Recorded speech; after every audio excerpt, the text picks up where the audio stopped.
My name's Jonathon Hunyor. I'm the Chief Executive Officer at the Justice and Equity Centre in Sydney. I've been a lawyer for over 25 years. I've worked in New South Wales and the Northern Territory in a range of different roles in legal aid organisations, in Aboriginal Legal Service, at a land council.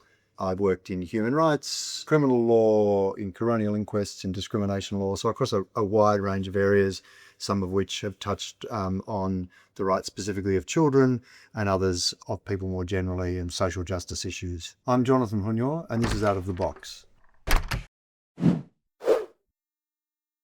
What are your key concerns about how the justice system treats children? And are there any particular challenges around young people understanding and enforcing their rights? My key concern is that we criminalise children from the age of 10 and that harms them and it makes our community less safe. And I think unless that fundamentally changes, we're setting children up and the community up for failure. I think there are issues around young people understanding their rights and being able to advocate for their rights. But I guess I feel like that's almost asking the wrong question. We just shouldn't have children, particularly young children, engage with the criminal justice system at all. That assumes an element of failure. And I think as a society, we can do a hell of a lot better. The JEC hosts the Raise the Age New South Wales campaign. Why should New South Wales change the age of criminal responsibility? In New South Wales, we currently send 10-year-old children to prison, and that's just too young. We know that doing that harms children. It really cruels their chances in life by interrupting their emotional and social development. It exposes them to trauma and to really terrible influences while they're locked up. And it takes them away from positive things in the community that can help them do better. So we think we really need to rethink our whole approach to how we deal with 10-year-olds, 11-year-olds, 12-year-olds. You know, some of these are kids with baby teeth. They're still in primary school at this age. We spend $1 million a year to lock a child up. That's money we could be spending in the community on things that are going to address causes of crime. And we know what those things are. We've known this for decades. Children who are coming into contact with police will typically have a range of disadvantages that they face in their life. They will have a disability, they may experience homelessness, they may experience violence in the family. They're more likely to be First Nations children. Instead of addressing the issues that those children need to thrive, we are doubling down on the ways in which our community has failed them. Before your work with the JEC, you worked in the Northern Territory with legal services supporting young people. How did that experience shape the way you think about youth detention and the particular challenges that young people face? My time in the Northern Territory affected me really profoundly. I was working at the Aboriginal Legal Service for about 6 years in the years leading up to the Royal Commission. At the time, I thought that was kind of a high watermark for the failure of the criminal justice system and its impact on children. But unfortunately, we've seen that things have only continued to get worse in the Northern Territory with a lot of the lessons of the Royal Commission not being learned. But it really illustrated for me the ways in which our system fails children, the ways in which it harms and brutalises them. When you're working with children in the system, you see that up close. You get to hear their stories, you understand where they've come from. You see the things that they've done, which can be terrible things, which no one would wish on anyone. But you see the way in which our system churns those kids, spits them back out into the community where nothing has changed for them and ultimately nothing has changed for the community. I recall particularly one of the cases I was involved in up there of 2 boys who'd broken out of the Dondale youth prison and they went and stole a car. And instead of sort of going off on the run, they drove back and they broke back into the prison. They'd stolen a Toyota Yaris, which is a very small car if you don't know your cars. And they drove that at the front of the prison. And there was every chance they weren't going to make it through and that they would die doing that thing. And for me, that highlighted the anger, the sense of hopelessness and helplessness. And of course, they were caught and they went back in and the system didn't change for those children. It didn't address the problems that they'd faced. There's something that's always stuck with me of just showing what a waste this whole system is and how much we have totally failed those kids and given up on them. And for me, I can never forget that. There's a lot of evidence that detention and particularly isolation harms young people. Why do you think these practices continue despite the known harm? I think our reliance on isolation and sort of punitive practices for children is a complex issue. I think there are a number of things at play. One issue that I think is significant is that a lot of people just don't turn their mind to it. These kids are sort of out of sight and out of mind once they're thrown into a prison, and we don't really think of what it must be like to be a person who is locked up, let alone a child that is locked up. I think there's a lot of fear and anger that goes with children who are committing offences. So I think there's a sense that these kids need to be punished and that will somehow sort them out, which decades of evidence tells us it doesn't. It will make things much worse for those children and for the community. But I think there's this sense of received wisdom that somehow this sort of idea of tough love or something will work. The evidence tells us that's absolute nonsense. But I think in our public imagination, that is still quite strong. And of course, lots of people would hope that the system will in some way work. So perhaps that's just wishful thinking. We've also got a media environment and a populist political environment of fear and anger that I think then means that to the extent that bad things may happen in youth prisons, there's a sense that, well, those kids got what's coming to them. So I think there's a range of complex things going on. But what we see is a reliance on these punitive approaches, on things like isolation and the use of restraints like handcuffs, which are incredibly damaging, traumatizing, and mean that if anything good could happen to children in this intervention, it's not going to happen because those children are going to be harmed by that. They're going to be traumatized. They're not going to receive a meaningful education. They're not going to grow. They're not going to become better as children. But I think that is a reflex in society that we really need to think a lot harder about. Are common justifications like staffing constraints or behaviour management valid?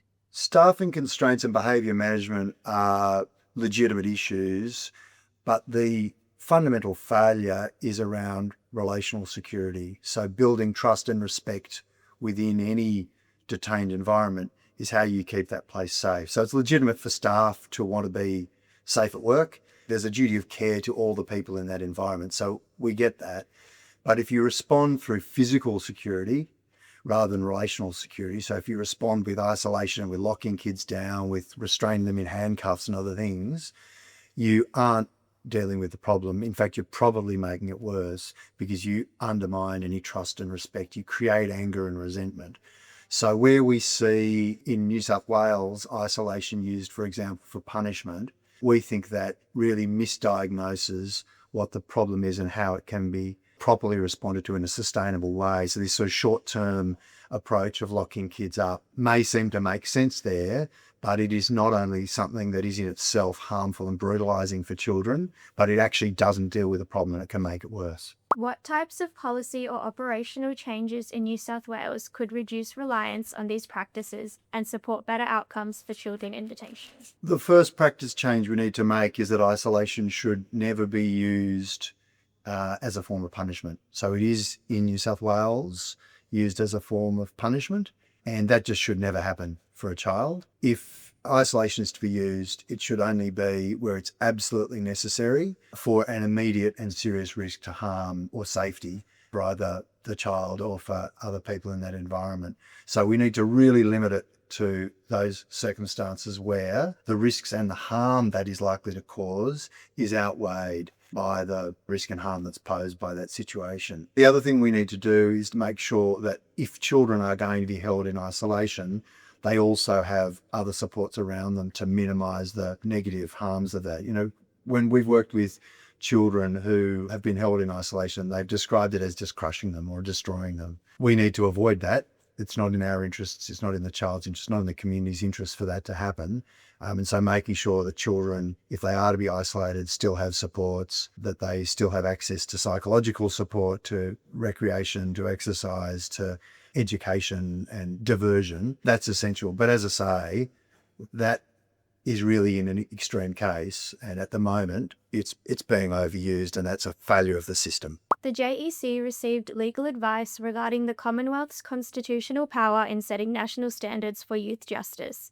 How might federal leadership in this area operate within the otherwise state-based criminal justice system that we have? The Justice and Equity Centre got some advice about the powers of the Commonwealth to legislate around youth justice and the treatment of young people in the criminal justice system because of the failure of states and territories to show the leadership that we should expect. And what the advice told us was that the Commonwealth can raise the minimum age of criminal responsibility from 10, where it currently sits in almost every jurisdiction, to 14, and that would require the states and territories to act to bring the minimum age up to 14. The advice also told us that the Commonwealth could intervene to set minimum standards for children who are exposed to the criminal justice system. So minimum standards, detention particularly, and in the treatment of young people throughout the system. That advice really just confirms that there's an opportunity for us to do better and that the Commonwealth can play that leadership role. There's a lot of negative coverage and strong public conversation about youth crime at the moment. What's the story that you think the community should be hearing? I think the community should be asking itself what it wants. And if we want the current failure and we want to keep harming kids, if we want to keep locking up 10-year-olds, then let's keep doing the same old thing that we've been doing for decades and getting the same results. But if we actually want a safer community, if we actually want our children to be thriving, if we actually want to invest in our community and the things that we know will make our children do better and our community do better, we need to start doing things differently. And we can start by looking at the millions we're pouring into this sort of dumpster fire of a criminal justice system and say, what would it look like if we took the $1 million that we spent to lock a child up for 1 year? What would that $1 million look like? In our regional communities, in activities for children after school and during the holidays, in support for children experiencing homelessness or families that are experiencing domestic violence. What would that look like? And I think that's the conversation we need to be having and saying to our politicians, stop selling us this same tough on crime nonsense, because it doesn't work. Why are things not suddenly getting better despite decades and decades of being told how tough we're going to be on crime? Until we start holding our politicians to account for what's really a lie that they're telling us, because they know it's not true. All the evidence tells us it's not true. So we need to be holding them accountable and say, try again, come back with a real solution and tell us how our community is going to look better at the end of this, how our children are going to look better at the end of this. Because after decades of the same old stuff, we can't continue to do the same and expect a different result. Looking ahead, what practical steps do you see as most important in improving outcomes for children in contact with the justice system? We just need to stop criminalising young children. The easiest way to stop the progressive harm that is caused by arresting children, locking them up, pushing them through a system that really can't respond to their needs and doesn't respond to their needs is by not engaging those children in the criminal justice system right from the beginning. When a 9-year-old, when their life goes off the rails, we look at what we can do to support them. We don't send the police in. But when a 10-year-old is in the same situation, it's suddenly a criminal justice issue. It just doesn't make sense. We need to really think about what we're trying to achieve and how we're going to support children to do better. And for as long as we've got a punitive mindset, a criminalising mindset, we really miss the point. We need to be thinking about systems of support, systems of care, systems that are going to strengthen children, strengthen our communities, and that's how we're going to do better. And for as long as we see it through this criminal justice prism, we're really missing the point.